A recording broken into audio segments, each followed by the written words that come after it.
Hi guys, welcome to our new perspective on these. We've kind of zoomed in because we've realised that our looks are wasted on a long shot where... And also we had comments that we were just two floating heads in front of a BearWolf logo. That's about right, yeah. That's about right. It's like, there's two talking floating heads. It's very much the dynamic of the business. Yeah. That's what we were going for. Okay, so today's challenge is for us to identify our kind of top 10 exercises. Going forward to it, the rules, so to speak, are they need to work in sync with one another.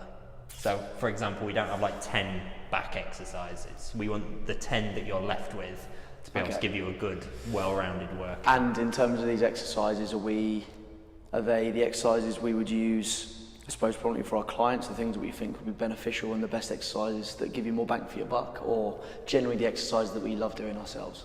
I think exercises that will give you bang for your buck. Okay. Because there'll be one in there that I would recommend, but I don't like them. Okay, we'll get to that later. So what we'll do is we each throw one out and then list why and the whole scheme of things. So why don't you kick things off? Scott, exercise one, and this is in no particular order. Exercise one, what exercise do you think people should be able to do or should be aiming to do? An air squat. An air squat? Or a bodyweight squat. I think is, in terms of the classes we teach, and I suppose if we're going to go for a movement assessment for our one-on-one clients and a movement assessment for our online clients, is one of the first things that we assess. Having the ability to hit a bodyweight squat, it tells us a lot about the way that you move and the way that you can progress in your movement. So if you have being able to air squat shows me that you have good body control and spatial awareness. It allows me to see that you've got decent range of motion through ankles, hips and knees. It allows me to see whether you've got the ability to extend through your thoracic spine. So we get to get these key indicators from the air squat, which see whether we can progress the movement further into a loaded movement for example, like a front squat or a back squat. Okay. So yeah. you wouldn't put I agree with you, but you wouldn't put a front squat or as a back squat in because a prerequisite of being able to do one of those would be that you would be able to do an air squat, right? So what I'm saying is, like, if you think of an air squat as like one of the fundamentals, if you will, and a barbell back squat or an overhead squat or anything, all these squat variations that we have, would you not pick if you had to pick one of those variations of the squat, what would you go for? I'd still go for the air squat. Yeah, squat because it is the foundation, it is the most important thing, and it's something that we continuously review over and over again. So, like, an overhead squat's great. It allows us to be able to challenge the squat pattern in further detail and increase the intensity of the movement. However, it's a progression from an air squat. So I think it's one of the few things that even if people don't have a personal trainer, every gym has personal training staff. You should really look closely at like who you rate amongst them. You know, talk to people and talk to the coaches about who they listen to, and it's worth booking just one session for that coach to just look at your squat and help you with your squat. I think if you were going to get coached on one thing in the gym, it'd probably be the air squat for me. Yeah, it's something that I teach with every client in pretty much every single session. Yeah, every single session is either part of a warm-up or some form of skill development, or if it's a new starter, then it's actually a part of their strength programming. So we do it by adjusting tempo, that kind of stuff. Yeah. So yeah, that's my number one selection. Cool. How about you, bud? Number two. I reckon I can pre-predict this. I'm going to say the deadlift. Like, we're going to knock out the two big ones out of the park, right? Yeah, deadlift. I think, and a slightly different approach to what you've said, because the hip hinge would be the kind of air squat variant of a deadlift. You know, deadlift's a bit more beyond that basic requirement, and I'd probably just go for a conventional deadlift off the floor. You get the sumo variations and stuff like that, but I think that sumo stance gets ticked off a bit with a squat. But it's just such a good developer of your posterior chain, what's posterior chain? The posterior chain is a grouping of muscles that run down the back of your body. So you're kind of looking at your lower back, your bum, and your hamstrings, the back of your upper legs. And together they're hamstrings. Your hamstrings, your quads, and your triceps. But those your posterior chain, has the potential to be it's the strongest grouping of muscles in your body. Yeah, it's probably the most undeveloped in most people. Exactly. So you look at like professional athletes, like football players, notorious for like tearing their hamstrings and pulling their hamstrings. Yeah. And it's just because they've got all this great fitness and strength, which is what we talked about last week, but they might not have utilised it in their posterior chain. And that's, if it's a weak link, it'll snap eventually. And I just think, aside from it being super functional, it uses a huge amount of all of the muscles in your body. It's really good psychologically. There's something really simple about picking some up off the floor and feeling good about it. Not to mention works your grip really well and your midline. So it just ticks loads of boxes, and you feel like a hero when you lift a big weight. Because it uses so much muscle, it tends to be like one of the strongest lifts and that people do. Yeah, it's one of the heaviest lifts in terms of the one you can kind of put the most numbers on, really. Yeah, which is partially why it's so effective as well. People get carried away with it, and some people get a bit lost in that pursuit to their own detriment, but yeah, it's worth kind of saying with these top 10 exercises, we're assuming everyone's performing them correctly and well. Cool. My next one would be the press up. Good old press up. Number 3. I want to keep these numbered, otherwise we'll get lost. Number 3. The press up. Is the press up. You do 2? No, I did 3. Oh. I'm not a bad man. Again, it's another bodyweight movement. It tells us a lot in terms of, as a coach, assessing an athlete or a client, whether they can maintain decent stability through their midline or their trunk or their core, whatever you want to call it. Are they able to maintain a straight body line as their body is descending and ascending from the ground? It's a really good assessment of horizontal pushing strength. And it's kind of a key indicator for me that I want someone to be able to do press-ups before I get them doing things like benching or dumbbell pressing, things like that. Because if you're struggling to be able to push your own body weight, I don't think you're going to have the adequate amount of control to be able to do it with a dumbbell or a barbell or a kettlebell, whatever implement you're going to have. Absolutely. And that's just my personal coaching. I know other people do it differently, but yeah. I think and kind of what you're going on that the same kind of line as you were with your air squat, right? Yeah. I think like if you're wanting to work your chest and you perform it correctly, a barbell bench press is more effective than a press up in that, absolutely, just because you're going to shift more weight. But I think also by having a press up as the move, you kind of open up the scope for these 10 exercises a bit more. Yeah. Because already with like an air squat and a press up, you can do conditioning workouts and stuff like that. Yeah. Body weight, you don't need any equipment.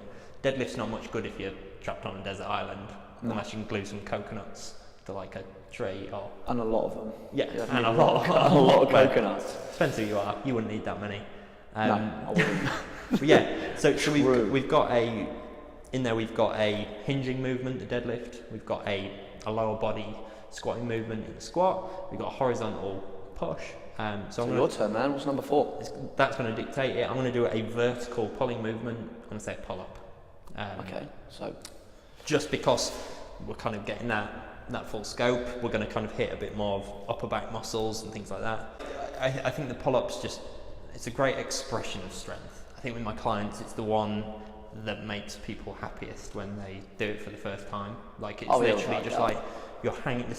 There's like a weirdly dire consequence of it. It's like I'm hanging, and people are always like, "Oh my god, if I was hung off the edge of a cliff, could I pull myself back up?" It doesn't get more survival than that. I mean, it's not so bad when your feet are like that far off the ground, but I just think it's a real good expression of strength, and it's hard for them to happen by accident, particularly with older people that have kind of grown up. Like kids will quite naturally be able to do pull-ups and things like that because they're light, but as you get heavier and the days take their toll, so to speak, pull-ups get tougher and tougher and tougher, and they're quite relentless. Aside from just like being a great back exercise, they're kind of brutally honest. I think if you really focus on your pull-ups, you get pretty good at them. The moment you stop or you kind of like move them out of your programming a little bit, you get a lot worse at them. Yeah, it's one of those things that should really be And I think a lot of these exercises are really kind of the backbone of your programming. Yeah. But I think more so, like you said, in terms of the pull-up, if it's one of those things of like you might have it one day. In order to truly be consistent having pull-ups, you have to kind of do them frequently. Yeah. Particularly higher volume pull-ups. I think your ability to do a pull-up kind of remains, but your ability to do more reps in a set, so I suppose your muscular endurance on that exercise definitely can decrease pretty fast. And yeah, then it's hard. Like pull-ups are hard. Yeah. Man. Like you're pulling up. Like I weigh between, well, say 83 kilos. You're pulling up 83 kilos. Yeah. Like there's no like.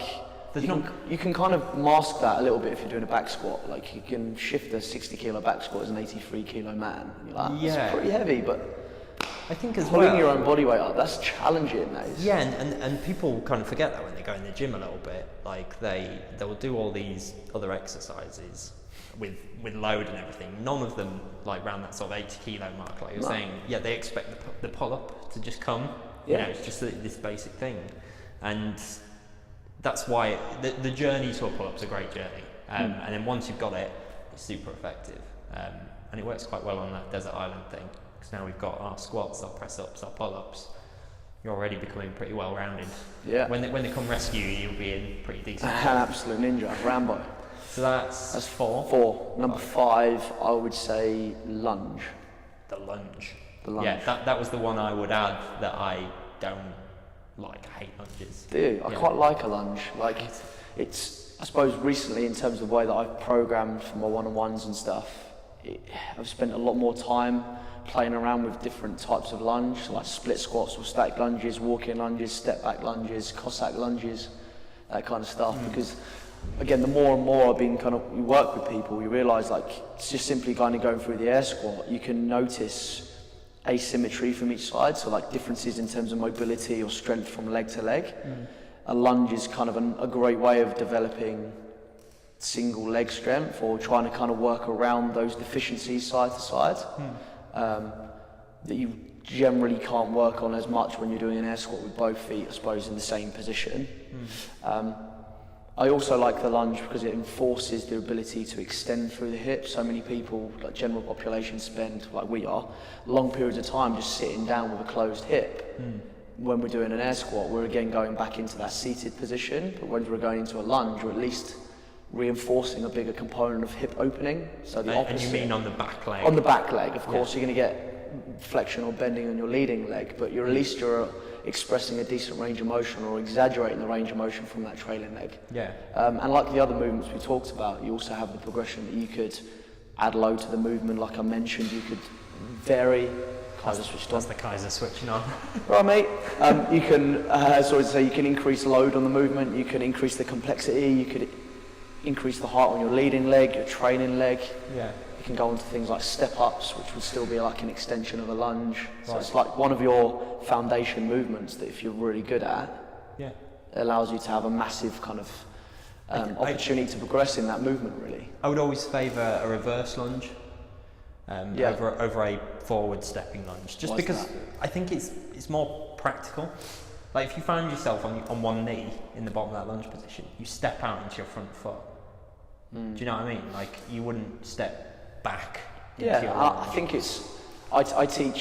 I do teach the reverse lunge, and the other reason for that is easier to balance. I think you ground into that front foot. You screw it in before you step back. Stepping forwards, a lot of your mass or your weight is transferring forwards. So the tendency you have a lot of times people front load their leading leg, and they end up they get into this kind of forward rotation position with their torso, and they're less likely going to extend their hip when they're leading through their leading leg. Yeah. Whereas a reverse lunge, you can actually teach people to distribute the weight between both feet, get more of a centered grounding when they do their lunge, when they step back. Well, you've got that opportunity to get organised before you commit to a movement. Whereas arguably you could do that in the front one, but when you step forward, you're having to actually express a lot of different things. You've got to be accurate with where you position your foot. Then you've got to get tight. You've got to screw in, be happy with that position before you commit.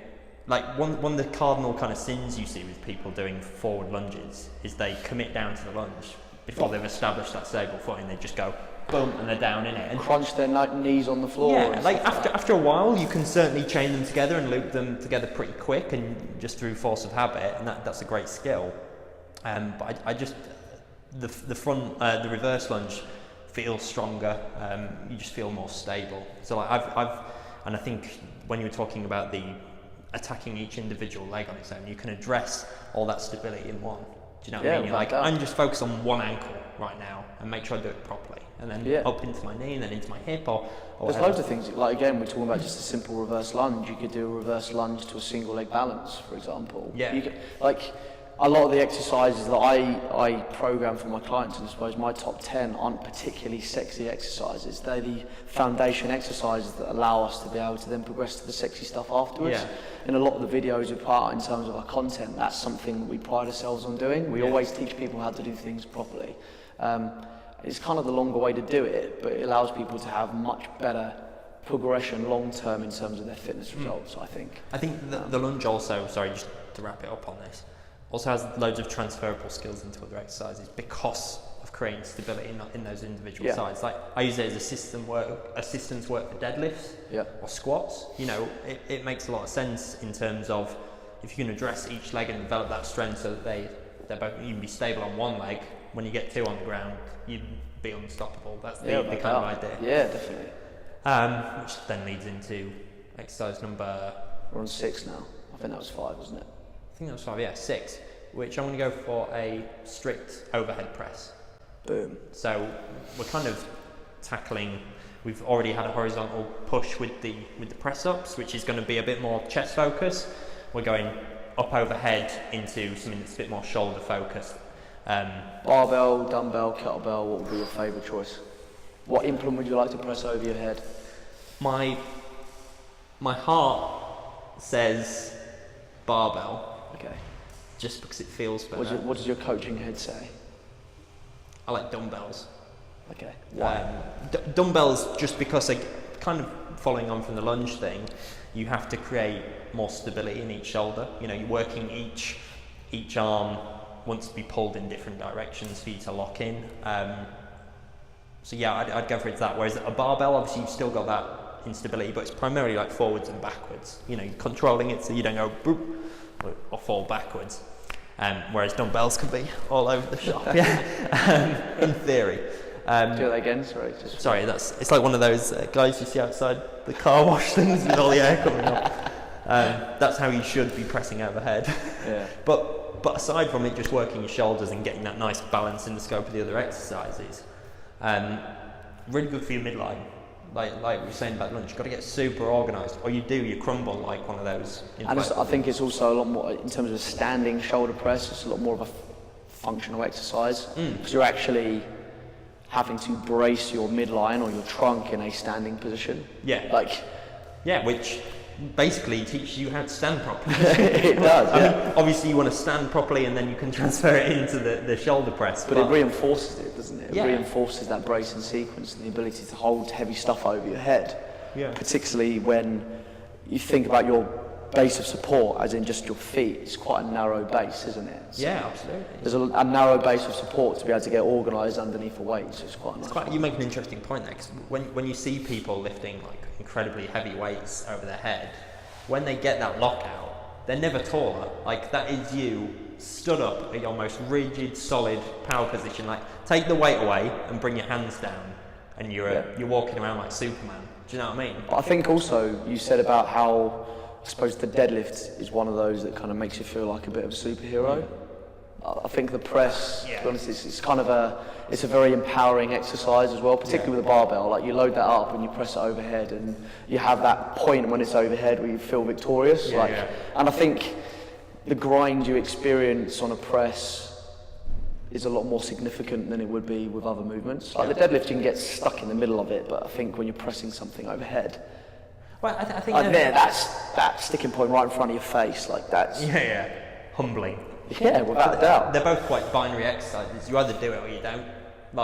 There's no if and or why. It's like, oh, did I do that deadlift? Did I do that strict press? It's like, if you didn't press it over your head, then you definitely didn't do it. Yeah. And that can be a kilo difference between being successful and unsuccessful. I think another thing to add as well is the ability to press a barbell or express a good range of motion overhead can translate into things like overhead carries and things like that. It doesn't always have to be about the amount of mass or weight that you shift over your head for it to be a great exercise. Overhead press is a great prerequisite that we look at for people to be able to see, all right, what movement deficiencies do you have when you're pressing overhead? Do you have pain when you're pressing overhead? Does that make sense? We use it as a movement assessment. Can you put your arms overhead pain-free? Can you meet a decent plumb line to meet the rest of your body and your legs when you're pressing overhead? And then a strict press or a barbell press translates into more complex movements. Push press, push jerk, split jerk. Yeah, you get confident. Log press, straight like press. anything you did, you just build that foundation strength on the basic movement, then you're kind of unstoppable to learn all the other stuff. Whereas if you're compromising your ability to press weight overhead in a good position, you ain't going to get off the mark when you're trying to learn those other movements.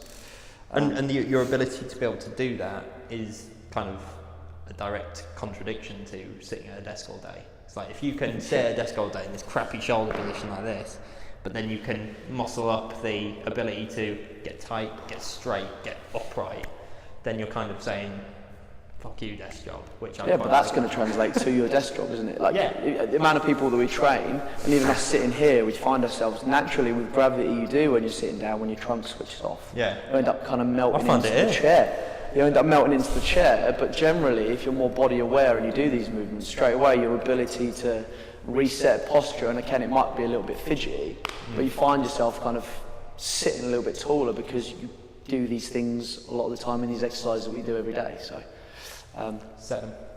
I'm on 7 now. We did the press. So far we've had squat, deadlift, press up, pull up, lunge, overhead press. So I suppose next one would be a horizontal pulling movement, wouldn't it? It would. I'm quite a big fan of a body row, like a ring row or a row on a barbell, as I suppose a foundation movement, is something that I think a lot of people should encourage or should put into their programs. Again, you're moving your own body weight, so obviously you're going to get an appropriate level of intensity and a great stimulus from exercise. It also reinforces your ability to stabilize your trunk, so like holding a moving plank position, very much the same as a push-up. This is in the ring row. The ring row, but also in a body row. Like if you're just on a fixed bar in a rack, for example, it's the same thing. You still have to. Yeah, it's a little different in that you're loaded differently, aren't you? And you've got that hinge in your hip as opposed to a plank. I'll do like a straight body position. So I'm straight body, my bar's in a rack, and I'm pulling myself up towards a bar. Oh, sorry. I was thinking about a barbell row. No, I'm talking about a body row. Like, yeah, they're not the same. So I'm talking about a body row, not like a barbell row. Okay. So in both of those movements, the ring row probably be more difficult because you have two freely moving objects rather than the body row when you're fixed on a bar. Yeah. So I like it, the fact that you have to maintain that moving plank position or moving hollow position. So you have to maintain good body control. Like I mentioned, you're able to move your own body through space. So I'm moving 83 kilos through space as opposed to a bent over row. I might be doing it with 5 kilo dumbbells. I'm not going to get the same muscular development or neurological development as I would do if I was doing it with a body row, I think. Also, it teaches people how to be able to organise their shoulders. So talking about our last point, if we sit a lot of the time in a rounded position with the shoulders rotated forward, we're shortening this tissue at the front of our shoulders. A body row, ring row encourages our ability to create tension, reset our shoulder blades into position. So it's a really great postural exercise as well for those that maybe struggle with back pain or upper back stiffness, neck problems, all that kind of stuff. It's like a go-to exercise for someone with a desk job, as opposed to a press-up. So like if you're looking at the two optimal ones for someone like that, we've already touched on the lunge, and then the ring row, body row would be the two movements that we would just repeat with that person. Because they spend so much time here, the last thing we want to be doing is reinforcing more pushing or closing of the shoulder. We want to try and encourage a better postural position. Which hopefully will translate into the way that they live their life and the way they sit at a desk and all that kind of stuff. I think, and you know, if you've got a vertical pulling movement which goes really nicely as a balance out the horizontal pulling movement with the row that goes really well with the horizontal pushing movement of the press up, much like the vertical press of the strict press is very similar to the pull up. You know, they're kind of opposites. So when they're together in a program, they create balance. Yep. Yeah, perfect. And yeah, like kind of what I was getting confused with before is you get good at those, you can translate that into things like barbell rows, which is kind of like the barbell thing of a bench press, the back version of a bench press, which is a great exercise as well. And the other thing you've got as well is the ring row, I suppose, is a prerequisite before doing pull-ups.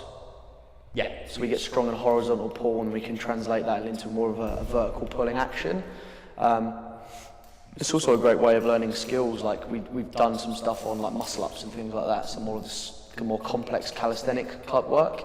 It starts with a ring row. So if you don't have the ability to pull and close rings towards your chest in a neutral grip, there's no way you're going to get into false grip and be able to actually pull and transition when you're on high rings. No. Yeah. So it all starts with that basic movement pattern. So if you're struggling with a ring row, first off, don't even worry about trying to get onto higher rings until you can organise yourself with your feet on the floor. Or don't go for a pull-up. You know, if you can't do a ring row, pull-up's not going to happen.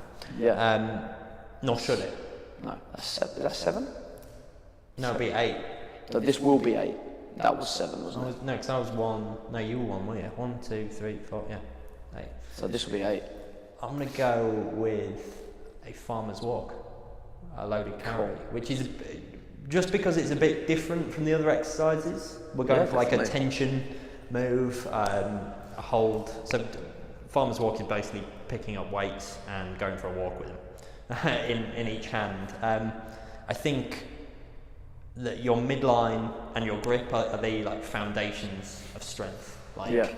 And that often goes like almost like you said, goes unnoticed in lieu of sexier movements. You know, a bench press looks really cool, a deadlift looks really cool, but you know, you take something like a deadlift and how amazing that feels. If you can't hold onto the bar because your grip's weak, it's not going up. If you can't hold your midline and your banana backing it up, it's only a matter of time before your spine explodes. Comes right out your ass. Yeah, it might be a bit dramatic there, but we're trying to scare everyone. Yeah, but don't deadlift. You might blow up your back. Farmers walks are just real simple. It helps with that kind of postural element like we're talking. Again, you screw your shoulders in and it pins them away from your ears. If you get a weight heavy enough, whether you like it or not, you're not going to be walking around in your farmer's walk like this, shoulders forward. It's going to pull them down into making it easier to get into that position. Works your abs. It's like a walking plank, I'd say. Yeah. And it's a little easier for people to identify with because they're stood upright than a plank where it's almost a bit less natural feeling. And I think the plank has less progression to it. Sorry, the camera just cut out there. So we were wrapping up farmer's walk. We'd say farmer's walk definitely surpasses the plank just because of the scope that you can progress on it using heavier weights. You could use one hand, which throws off the balance a little bit more. That makes it more demanding on the other side, around the middle. Loads of little variations you can do with it and stuff like that. So number 8, farmer's walk. See, now this is a real challenge because I know I've only got one more choice left, but there's thousands of exercises. Oh, after this one, yeah. I've only got one more choice, and you've got one more choice. Yeah.